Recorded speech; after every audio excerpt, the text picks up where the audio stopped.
Japanese captains and sailors are hurled onto the decks as towering waves crash violently against their ships. Above, Allied aircraft veer away, seemingly in retreat. A flicker of hope ignites among some of the crew. Perhaps the enemy has depleted their ammunition. But others recognize the grim reality. Something far worse is about to unfold. It is March 1943, and the Imperial Japanese Navy is on the brink of enduring one of the most devastating assaults ever witnessed in open waters. As the convoy scrambles to regain formation, a fresh wave of aircraft emerges, racing toward them at mast height. Engines roar at full throttle as Boffieters dive, their cannons locked and loaded. Within moments, torrents of fire consume the decks, reducing anti-aircraft defenses to silence and extinguishing any lingering hopes of survival. Yet the nightmare has only begun. On the horizon, a third wave takes shape. American bombers close in, preparing for the final blow. Watching the sheer destruction, General Douglas MacArthur, Supreme Commander of Allied forces in the Southwest Pacific, would later proclaim, "It cannot fail to go down in history as one of the most complete and annihilating combats of all time." By the end of 1941, Europe was crumbling under the relentless advance of Nazi forces, spreading like an unstoppable wildfire across the continent.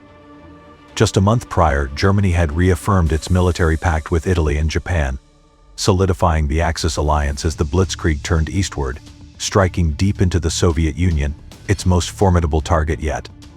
Meanwhile, on the other side of the globe, the American public remained fixated on a football game between the Brooklyn Dodgers and the New York Giants. For most, the war was Europe's burden to bear. The horrors of the Great War were still too vivid, too agonizing to consider wading into another global conflict. But on December 7, 1941, America could no longer turn a blind eye. As the stadium erupted in cheers and radio commentators animatedly recounted a player's dash downfield, reaching the 27th-yard line, the game was abruptly interrupted. At precisely 2:26 p.m., a grave announcement echoed across the airwaves. The White House announces Japanese attacks on Pearl Harbor. In a meticulously planned surprise assault, waves of Japanese bombers descended upon the U.S. Pacific Fleet. Battleships were shattered, plumes of black smoke darkened the Hawaiian sky, and officers fought desperately for survival. By the end of the onslaught, 21 ships were either sunk or severely damaged, 188 aircraft lay in ruins, and over 2,400 American lives were lost. There was no refuge, no neutral ground to retreat to. The very next day, President Franklin D. Roosevelt addressed the nation with unyielding determination. "The people of the United States have already formed their opinions and well understand the implications to the very life and safety of our nation." Fear gripped the nation, but rage burned brighter. America's deep-rooted reluctance to relive the nightmares of war was now overshadowed by an undeniable truth: survival meant fighting back.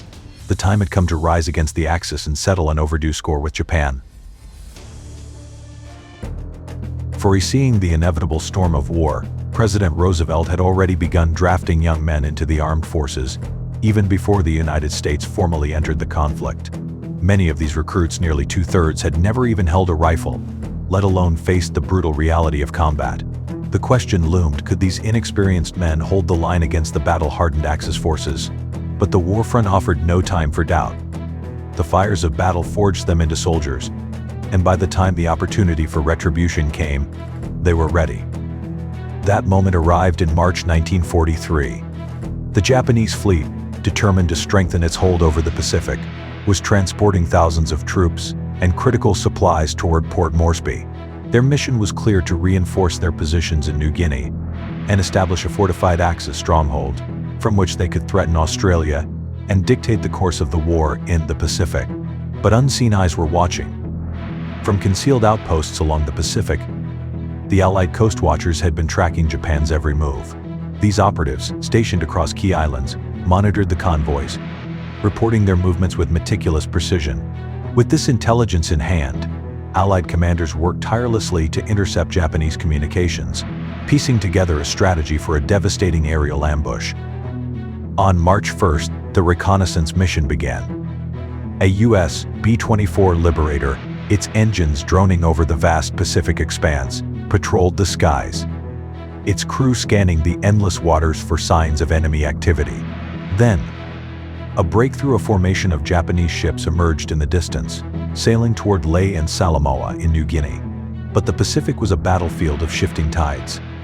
Without warning, a violent storm swept across the region, turning the reconnaissance mission into a desperate fight to stay airborne. Dark storm clouds gathered, winds howled, and rain lashed against the aircraft's fuselage.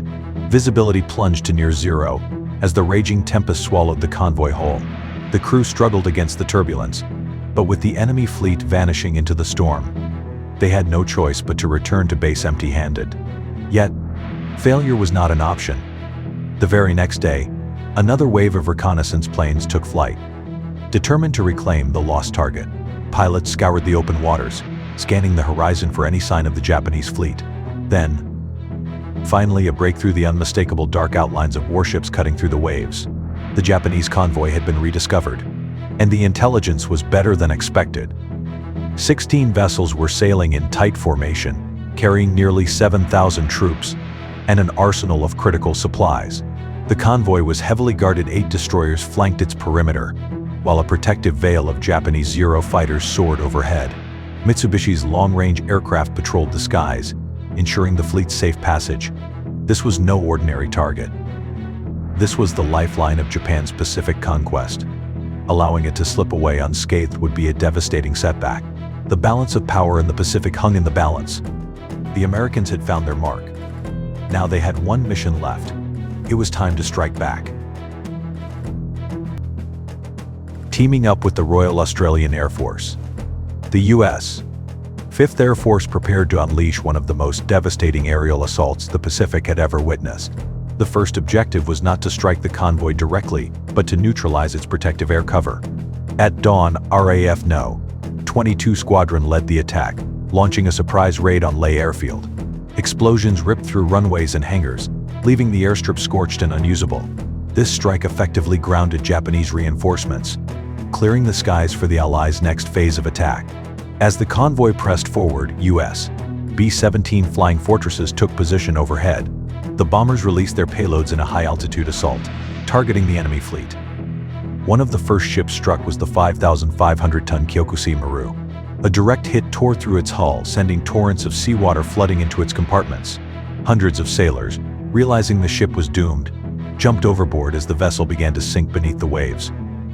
Nearby, the destroyers Yukikaze and Asagamo rushed to the wreckage, managing to rescue 950 survivors, even as American bombers continued their relentless onslaught. Now fully aware of the danger, the Japanese fleet scrambled into a defensive formation, ships weaving and maneuvering skillfully to evade further strikes. As the sun set, the darkened Pacific sky became their shield, allowing them to momentarily disappear into the night. The Allies, however, were ready. Anticipating Japan's escape attempt, they deployed Catalina flying boats from RAF No. 11 Squadron to track the convoy through the darkness. Hovering just above the waves, these reconnaissance aircraft monitored every movement, ensuring no escape was possible. Yet, despite the Allied efforts, the Japanese convoy was inching closer to safety. Then, in a bold solo maneuver, a Beaufort bomber from No. 100 Squadron launched an attack in the treacherous Vitiaz Strait. Northeast of New Guinea, the aircraft released a torpedo into the darkness, hoping to halt the fleet's advance. But the strike missed its mark, and the Japanese ships pressed on, now just a step away from their destination. The Allies knew that precision strikes alone would not be enough. If they were to claim victory, they needed to escalate their attack. The time for caution had passed. An all-out assault was the only way forward. As the sun crested the horizon, 8 RAF Beaufort bombers from No. 100 Squadron soared into position. Below, Japanese sailors braced themselves, gripping their stations tightly in anticipation of the inevitable strike. The bombers descended with unmistakable intent, their presence a harbinger of destruction. But fate offered the convoy a fleeting reprieve. One by one, the torpedoes skimmed past their targets, narrowly missing the hulls. A flicker of hope ignited among the Japanese sailors. They had defied the odds. For a brief moment, they dared to believe in a miraculous escape, their precious cargo secured. That hope was short-lived. Miles away, near Cape Ward Hunt, Allied forces amassed over 90 aircraft in preparation for a coordinated, three-wave assault designed to obliterate the convoy's defenses. By mid-morning, the first wave appeared 13 U.S. B-17 flying fortresses, their massive silhouettes darkening the waters below. From 7,000 feet, they released their payloads. Hundreds of 100-pound demolition bombs tumbled downward, carving a path of destruction through the fleet. Below deck, Japanese troops bore the full force of the bombardment. Explosions ruptured hulls, sending shockwaves tearing through steel walls. Supplies were scattered across compartments, and men were thrown to the ground as the ships shuddered under the relentless assault. Above deck, officers shouted frantic orders, their voices barely audible over the chaos. Ships veered desperately, their tight formation crumbling under the storm of fire. As the fleet struggled to regroup, a new menace emerged on the horizon. 13 RAF Bofigers from No. 30 Squadron sped toward the ships, skimming just above the waves. To the Japanese captains, the low-flying aircraft appeared to be launching a torpedo attack. In a critical miscalculation, orders were given to turn the ships head-on toward the attackers, presenting a smaller target, but in doing so, they sealed their fate. The Bofigers, armed with nose-mounted 20mm cannons and machine guns, swooped down to mast height, closing in at over 260 miles per hour. Then, the Australians opened fire. Streams of tracer rounds carved through the sky, tearing through bridges and command centers. Officers and crew fell where they stood, caught in the hail of bullets. Anti-aircraft gunners never had a chance. Positions were obliterated before they could even fire. The Japanese fleet was in disarray, and the final wave had yet to arrive. As the Bofigers vanished into the distance, a new wave of destruction approached. 13 U.S. B-25 Mitchell bombers surged forward, flying at medium altitude, their engines thundering over the battered convoy. Close behind, a dozen specially modified Mitchells joined the assault. These bombers had one mission: to deliver a devastating low-level attack. Their bombs skipped across the water's surface, bouncing like stones before slamming into the hulls of Japanese ships. Within seconds, explosions erupted across the convoy, igniting fuel stores and ammunition depots. One by one, the ships succumbed, consumed by fire and chaos. As smoke and flames engulfed the battlefield, U.S. Boston bombers swooped in for the final strike, targeting the scattered, burning remains of the fleet. The remaining Japanese vessels, heavily damaged and struggling to stay afloat, became easy prey for the relentless Allied onslaught. Above the inferno on the water, Japanese Zero fighters scrambled to defend the convoy, desperate to repel the merciless air assault. But their resistance was short-lived. A swarm of P-38 Lightnings intercepted them in the skies, and dogfights erupted over the burning fleet. The American pilots, fueled by precision and fury, tore through the enemy formation, shooting down 20 enemy aircraft at the cost of just 3 of their own. The battle was nearly over, and the Japanese fleet was on the brink of total annihilation. By the early hours of March 4th, the Japanese convoy lay in ruins. The few surviving ships, battered and struggling to escape, were relentlessly pursued.